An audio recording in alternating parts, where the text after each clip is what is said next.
Hello friends, welcome back to my channel. ఈరోజు ఈ వీడియోలో నేను అటుకులతో పాయసం అనేది ప్రిపేర్ చేసి చూపిస్తానండి. చాలా తక్కువ ఇంగ్రీడియంట్స్తో మనం చాలా ఈజీగా ప్రిపేర్ చేసుకోవచ్చు. దాని గురించి ముందు నేను ఫస్ట్ స్టవ్ వెలిగించుకుని బాండి పెట్టుకుని 1 స్పూన్ నెయ్యి యాడ్ చేసుకుని అందులో జీడిపప్పు వేసి దోరగా ఫ్రై చేసుకుందామండి. ఇంకా మీ ఇష్టం అండి, కిస్మిస్ బాదం ఏదైనా వేసుకోవచ్చు. అలాగే అవి పక్కన పెట్టేసుకుని వేగిన తర్వాత ఇంకొక స్పూన్ ఎక్స్ట్రా నెయ్యి వేసుకొని అటుకులు 1 కప్పు అటుకులు తీసుకోనండి. 1 కప్పు అటుకులు బాగా వేయించుకుందాం. కొంచెం లైట్గా కలర్ చేంజ్ అయ్యేదాకా వేయించుకొని తర్వాత మనం 1 కప్పు అటుకులకి 2 కప్పులు పాలు యాడ్ చేసుకోవాలి. ఎందుకంటే అటుకులు అనేవి బాగా మనకి పాలని పీల్చేస్తాయి కదండి. ఒక 2 కప్స్ పాలు అయితే సరిపోతుంది. ఇదంతా కూడా ఒకసారి బాగా మిక్స్ చేసుకుందాం.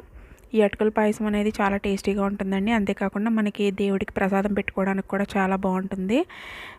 అలాగే కొంచెం 1 టీ స్పూన్ ఇలాచీ పౌడర్ కూడా యాడ్ చేసేసుకున్నాను. ఇదంతా కూడా ఒకసారి బాగా మిక్స్ చేసుకుందాం. ఓకే ఫ్రెండ్స్, ఒకసారి లిడ్ పెట్టేసుకొని మనం బాగా కుక్ చేసుకుందాం వీటిని. ఇవి చాలా మట్టి కుక్ అయిపోయినాయండి. ఇప్పుడు దీంట్లో ఒకసారి మనం బాగా మిక్స్ చేసుకొని పచ్చి కొబ్బరి తురుము ఉంటుంది కదా, నేను ఆల్రెడీ తురుము తీసి పెట్టుకున్నాను. ఆ కొబ్బరి తురుముని ఇందులో వేసేసుకుందాం.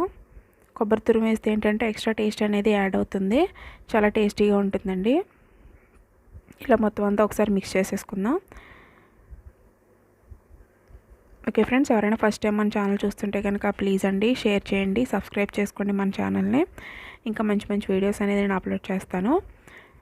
ఇదంతా కూడా కొంచెం బాగా దగ్గరికి వచ్చిన తర్వాత మనం స్టవ్ ఆఫ్ చేసేసుకుని బెల్లం అనేది యాడ్ చేసుకుందాం. ఇందులో షుగర్ అయితే బాగోదండి, బెల్లం వేసుకుంటే టేస్ట్ అనేది బాగుంటుంది. అంతేకాకుండా ఇది హెల్త్కి కూడా చాలా మంచిదండి, టేస్ట్ అనేది కూడా చాలా బాగుంటుంది.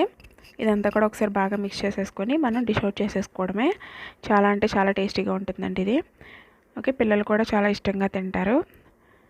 ఇదంతా కూడా ఒకసారి మిక్స్ చేసేసుకొని మనం డిష్ అవుట్ చేసేసుకుందాం. ఇందులో జీడిపప్పు కూడా యాడ్ చేసేసుకొని మనం డిష్ అవుట్ చేసేసుకుందాం. ఒకసారి ఇదంతా కూడా బాగా మిక్స్ చేసేసుకుందాం.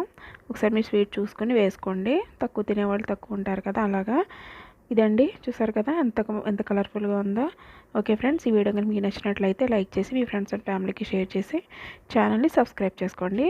Thank you, bye bye.